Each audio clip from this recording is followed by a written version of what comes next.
Okay, folks, thanks for joining. My name is Matt Thomas, and this is the USGS Landslide Hazard Seminar.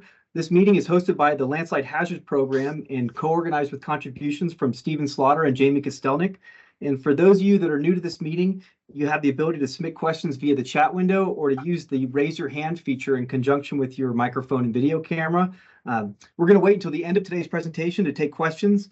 So in the meantime, please do your best to make sure you're muted and camera off when you're not intending to speak. Ben, thank you so much for introducing today's speaker. Thank you, Matt. Thanks for having us here. It's my pleasure to introduce Kira. And Kira and I have worked together for the last couple of years. Kira initially got her geology training, bachelor's from Carleton College, followed that up with some life in the field, and then ended up pursuing a Master's of Science here at Idaho State University. And she'll be presenting, of course, the products from that work, which wrapped up a little bit ago and just at the beginning of the summer. And since then, she's been functioning as a scientist in the park in Denali.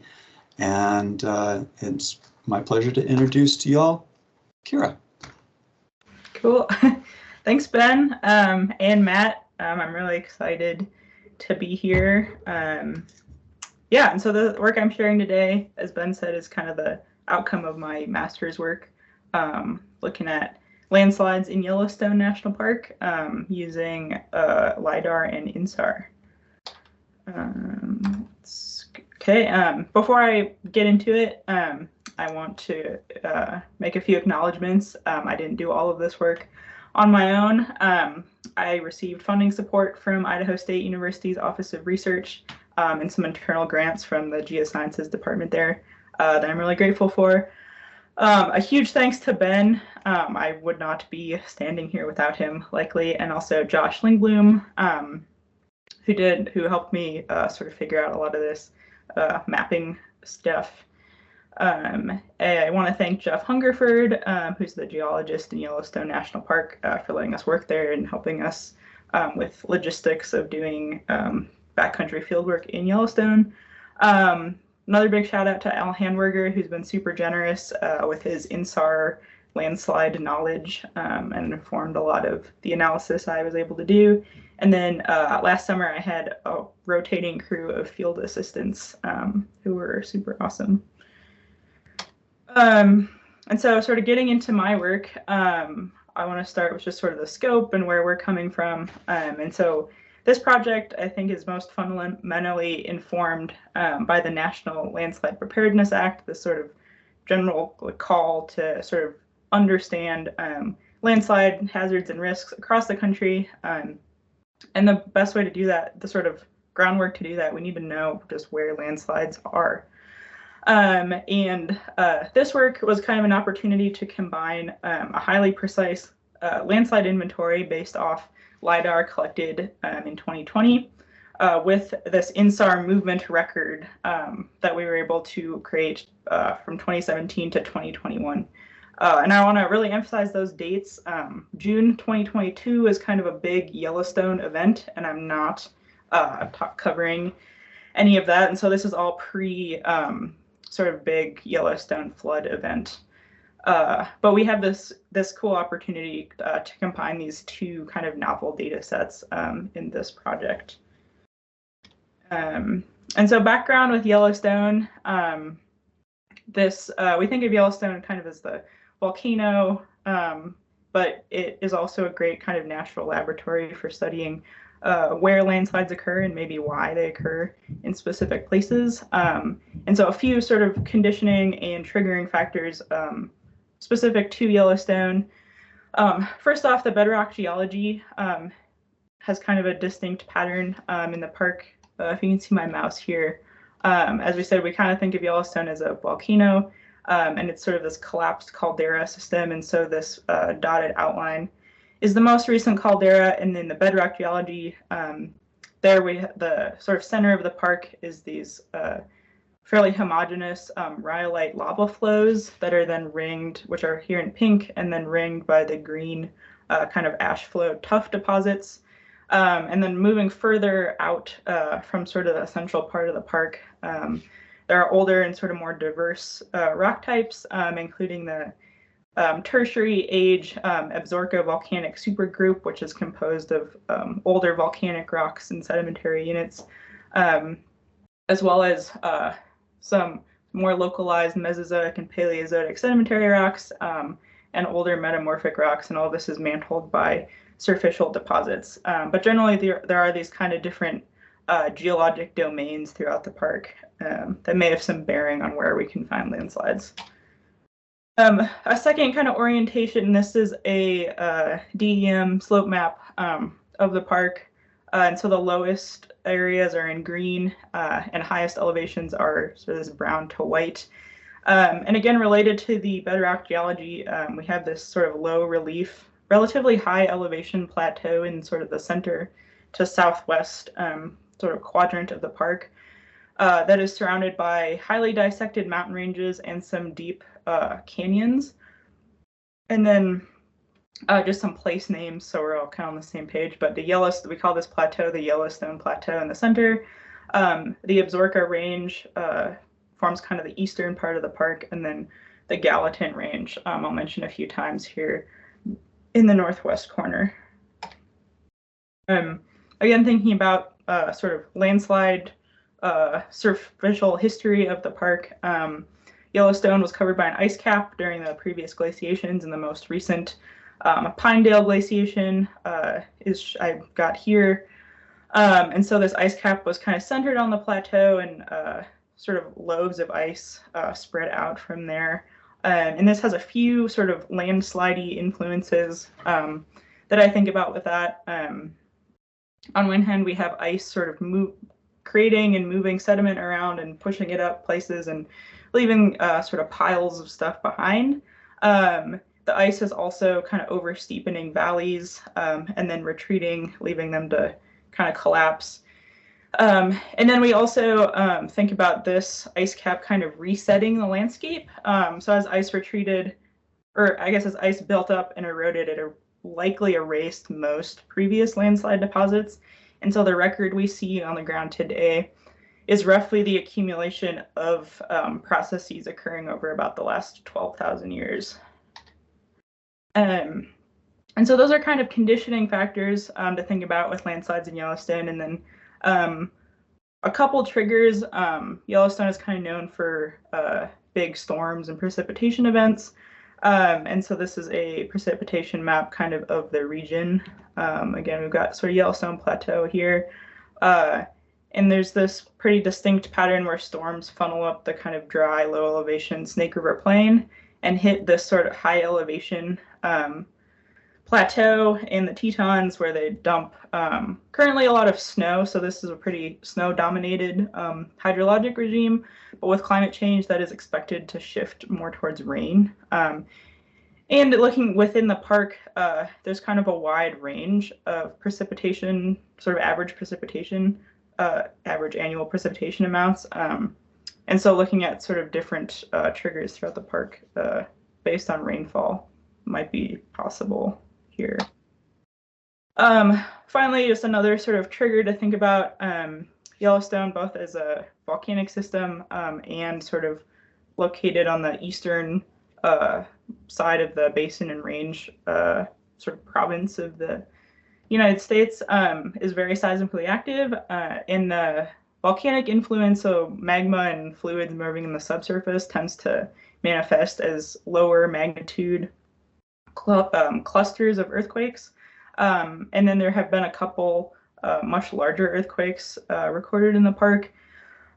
Most notably, you may have heard of the Hegman Lake earthquake in 1959, which actually triggered a very large landslide sort of outside the park over here.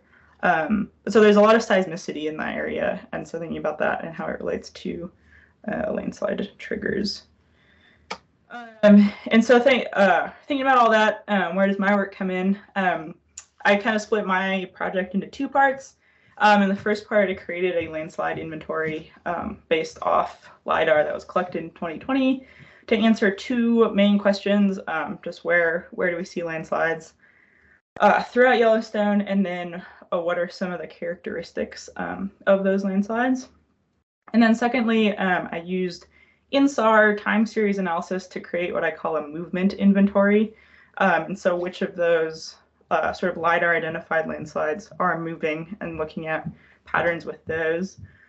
Answering two questions there, which how many mappable landslide deposits are actively creeping during this kind of arbitrary 5 years, and then how do those landslides move over time? Are they all sort of moving linearly? Are there patterns within their sort of 5-year movement? And I will answer those questions.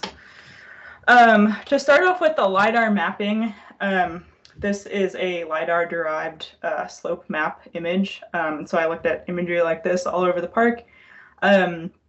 My sort of mapping protocol was deeply informed by sort of the Burns and Madden and Slaughter et al. Kind of landslide inventory protocols. We simplified it a fair amount.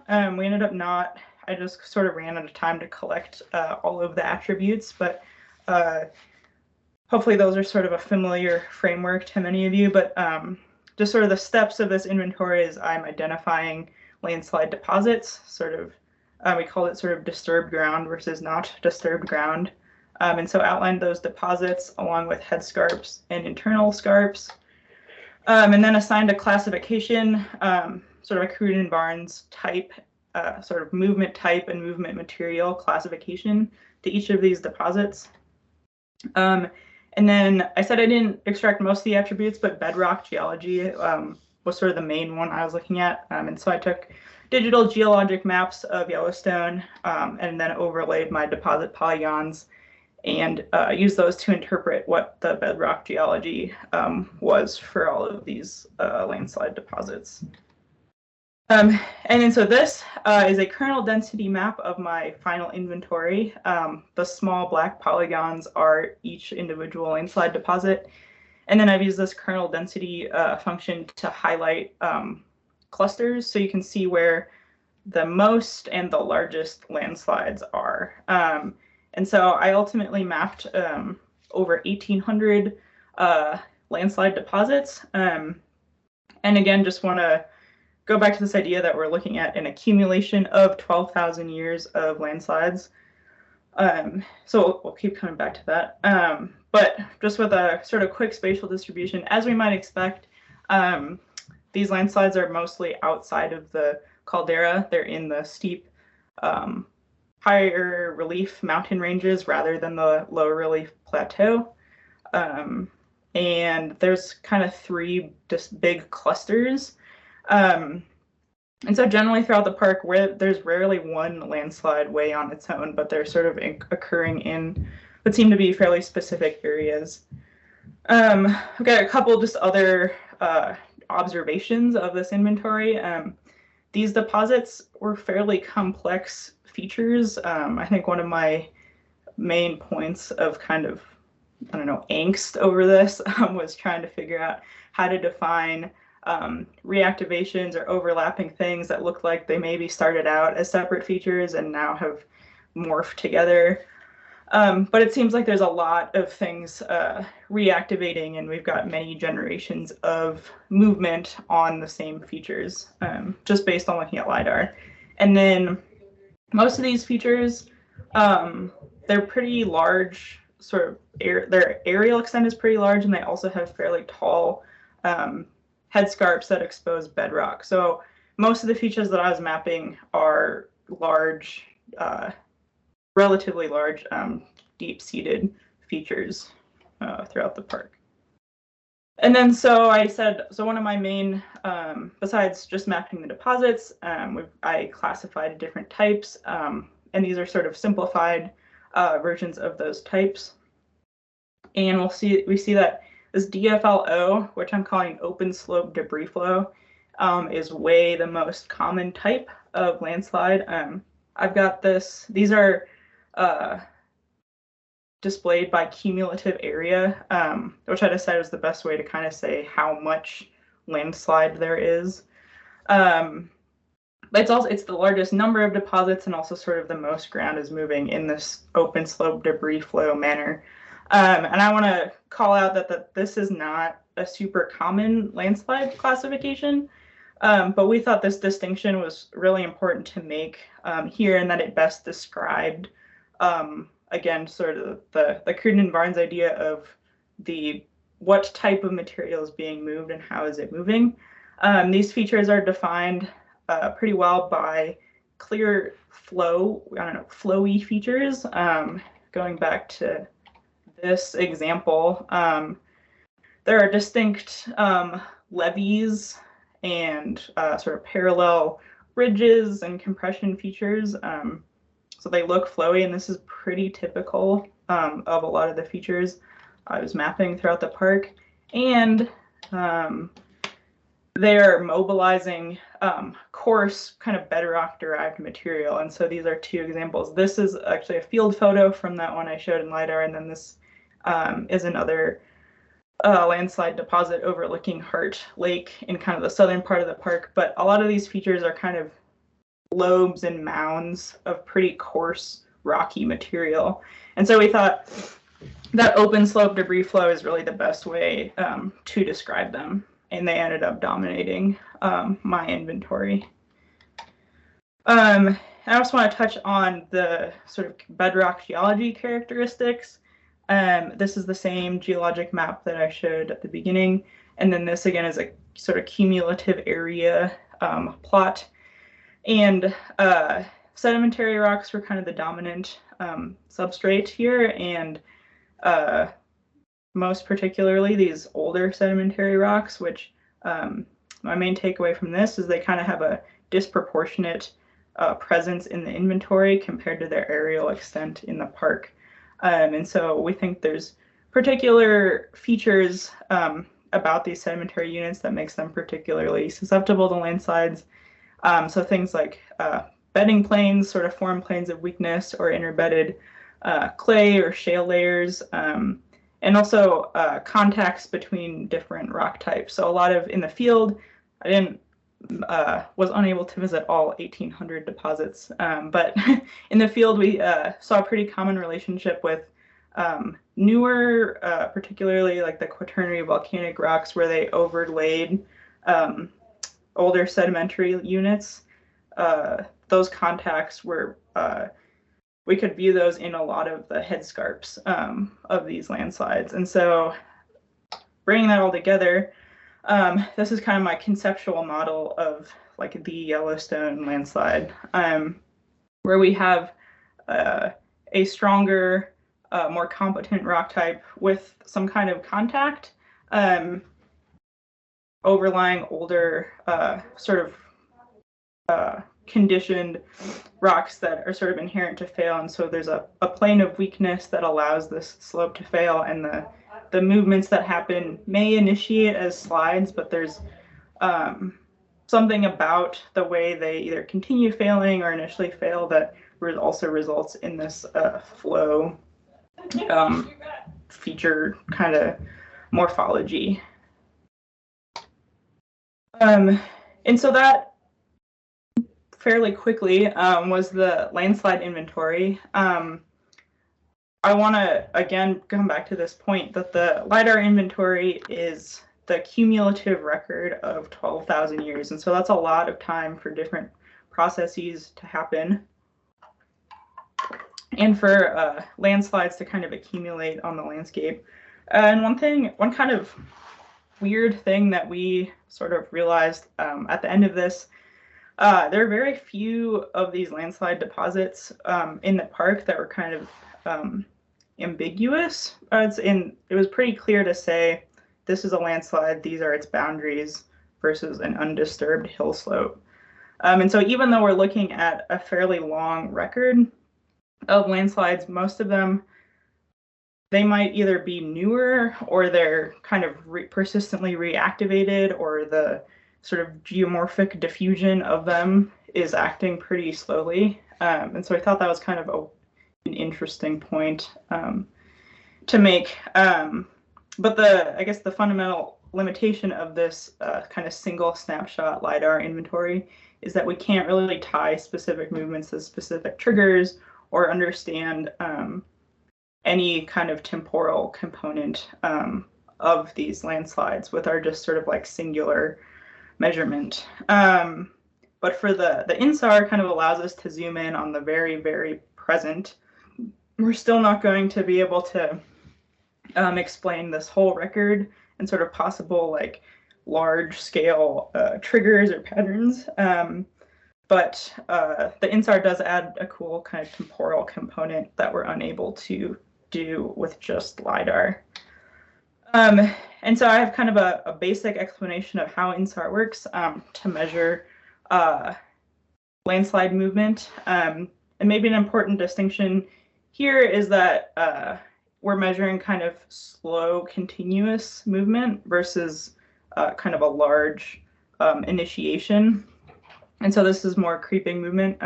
With InSAR, we're able to measure, we're using Sentinel-1 data, and so we're able to measure up to about 3 centimeters of change between measurements. And the way InSAR works is we've got this satellite orbiting the Earth, and it returns to the same point every 12 days.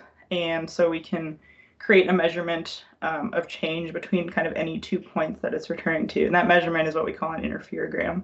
And so you can create interferograms over kind of any time period. And to measure change, we can measure change very, very precisely because of the kind of wave properties, which is pretty cool. But with sort of looking at this whole landscape of landslides, we're looking at single interferograms is kind of limiting because we don't know when they're moving or how fast. So we might want to look at a really long time span, but then with that sort of long time span single measurement, we're not able to see sort of patterns within that.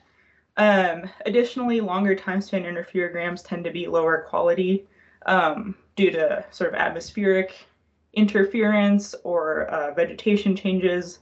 But we have this other kind of tool in the toolbox to combine hundreds of individual interferograms, so individual measurements of change, kind of put them all together in a time series. We're using a software called MintPy. And that time series of displacement, we can make maps of average velocity over the park. And then I use those velocity maps to identify what I call velocity hotspots, so places where there is more change on the ground surface, and then compare that. It's like, oh, amazing, I have this very precise LiDAR landslide inventory that we can then compare to the InSAR change, have some confidence that the moving ground is associated with a landslide, and then take a deeper look into those landslides and see how they're moving over time. And so sort of the important input to this sort of method are the actual individual interferograms. And so a limitation with working in Yellowstone is that there is snow on the ground for about half the year, more than half the year. And so we can't directly measure the ground surface for the whole year. But with this, we made an assumption that a lot of movement or most of the movement on the landslides is probably happening during we call the snow-free period, which is more or less May to October. And this diagram is kind of a schematic configuration of the interferograms that I was using for this analysis. I ended up using between 400 and 500 interferograms, so they're not all on here. But generally, we were looking at sort of shorter, I'd call these higher quality interferograms during this snow-free period. And so we expect movement to be more complex and maybe faster. And then we're able to bridge the sort of snow-covered time period using kind of the shortest possible time span. So just going October to May. And then I also used roughly year-long interferograms. And these longer time span ones tend to be lower quality, but with enough of them, we're able to kind of balance out some of the errors, and doing this continuous time series allows us to directly compare different years. I also, to sort of confirm patterns we saw, I looked at each individual snow-free period as well. And this was, again, kind of two parts, but first making this velocity inventory.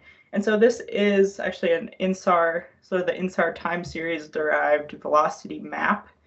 And we're looking at velocity in terms of line of sight. So it's relative to the direction that the satellite is looking, which, if I've got this kind of cartoon down here, but it's roughly related to sort of which direction is downslope relative to the satellite.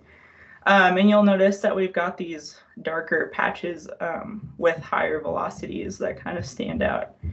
And if we overlay the polygons from my LiDAR inventory onto this velocity map, we see that these patches fall into most of the landslide polygons, which is pretty exciting.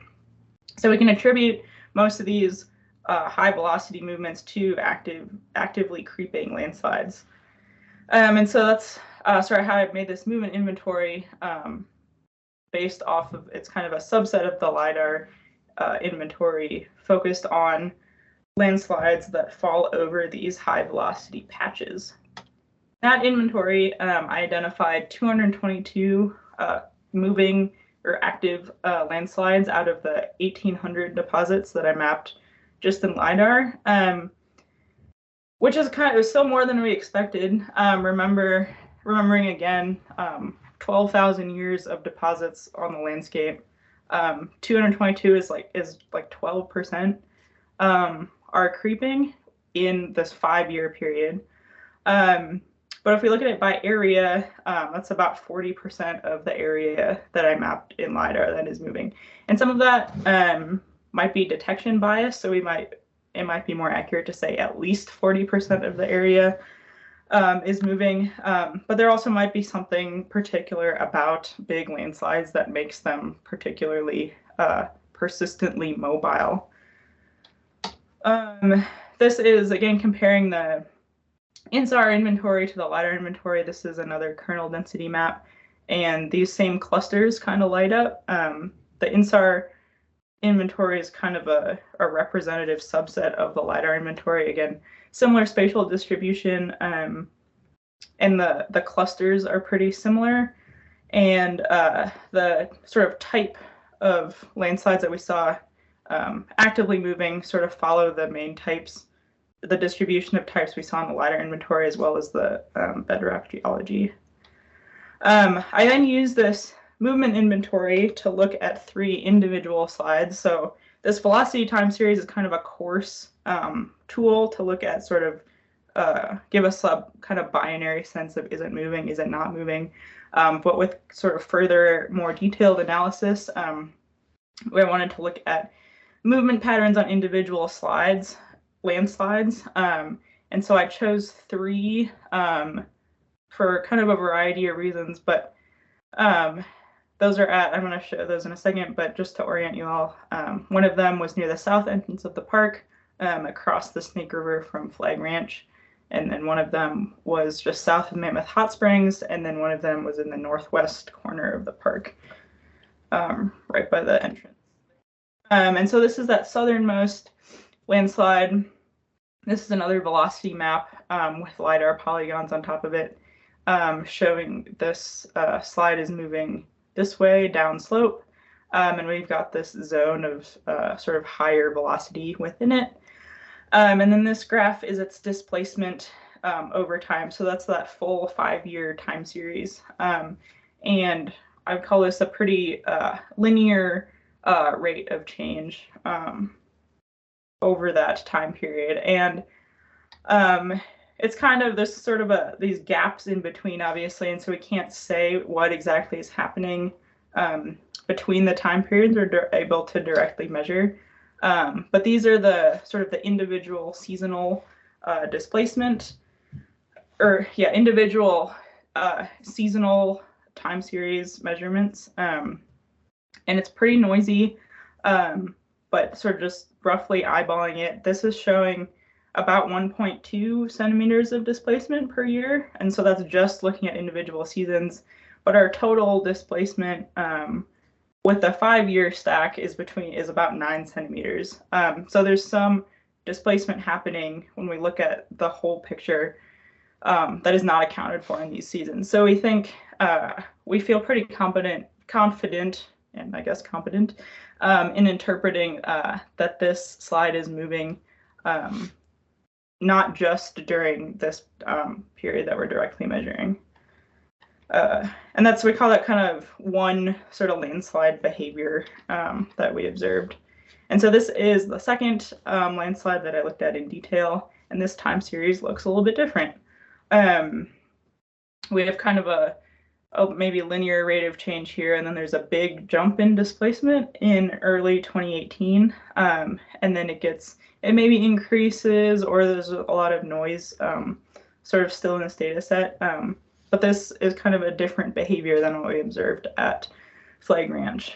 And then the third sort of in-depth time series, this again is Lava Butte. And so we've seen this landslide before, and this is one adjacent to it. And so this has a more stepwise pattern. And so if we compare this one to its individual seasonal displacement measurements, these actually accumulate to be close to or even more than what we're seeing in the longer continuous time series.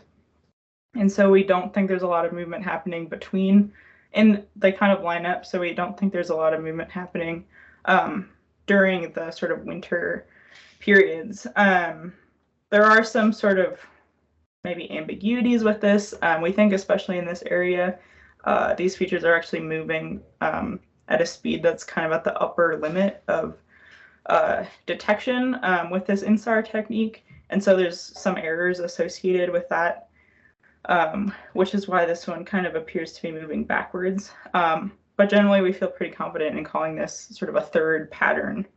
And so looking at all three kind of movement patterns at these different landslides throughout the park, we see different movement behaviors. And so we've got, again, Flag Ranch is this continuous displacement. Silvergate, or the one south of Mammoth, has got kind of maybe this event going on. And then Lava Butte, the last one, has this pretty consistent stepwise, possibly seasonal displacement pattern. And that's kind of my work. Back to those, just like a little summary of points. I guess maybe going back to this, first of all, I think an obvious question here is, why are these different? And I have not been able to answer that, but yeah, it'd be cool to find out. But we think they are associated with maybe different conditions or different triggers, which is pretty cool.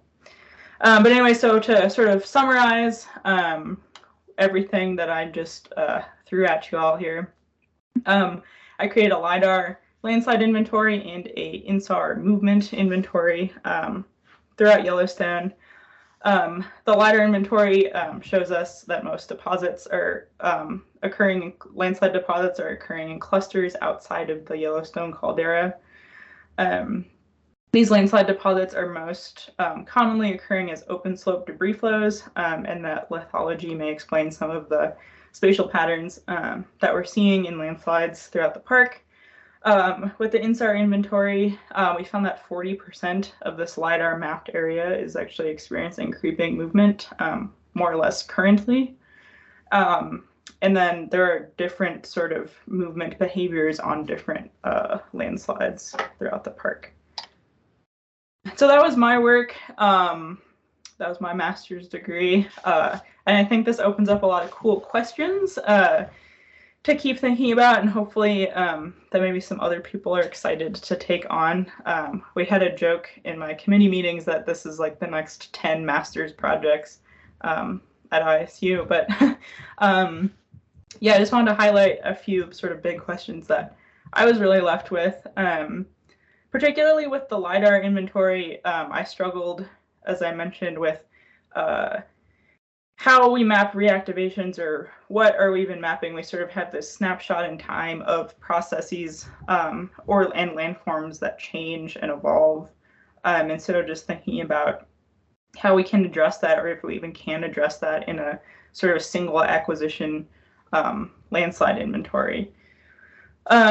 This data set, so the LiDAR inventory that I created, is a baseline, I think, and we can use it to measure future changes. And so it's like kind of exciting to have that. And this particularly with climate change, or with if we want to study the effects of the sort of June 2022 storm event in Yellowstone, this is a really great tool for doing that.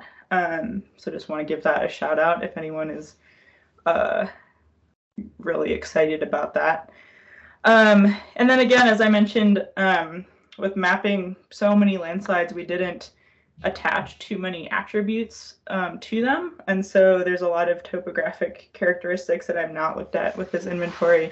And so the polygons are here kind of waiting to get more information of them, or for them. And then continuing kind of with the InSAR, but I've identified 3 landslides that move seemingly in particularly specific ways, and trying to get at, as I mentioned, like why they're moving differently, and then also confirming that they actually are moving differently. Sort of the InSAR is a great exploratory tool, but we've now identified some good sites maybe to put some GPS monuments on, or sort of focus more sort of varied temporal analysis on.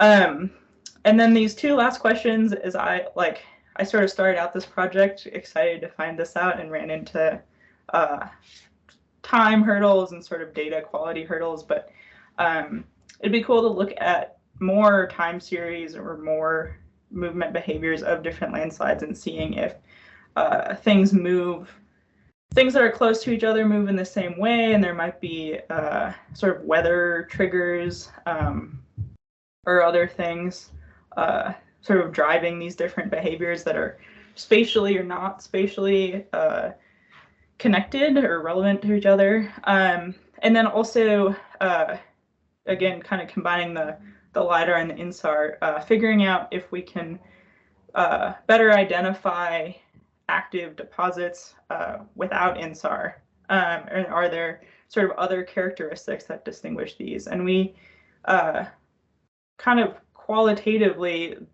we're not sure. Looking at the sort of just the InSAR maps, it was not obvious to us which ones would be active. Many that we mapped as active in InSAR or not active in InSAR looked pretty similar to each other in LiDAR. Like there wasn't an obvious sort of roughness difference or anything that we noticed. So yeah, collecting more attributes and sort of doing more analysis there could be really exciting. With that, that's what I have. I said I'd love for people to continue this work, and we're working on publishing the LiDAR inventory as kind of a downloadable data set, and then also the InSAR analysis of its own paper. Right now, if you are interested in reading my thesis, this QR code will take you there. Eventually, it should be searchable on ProQuest.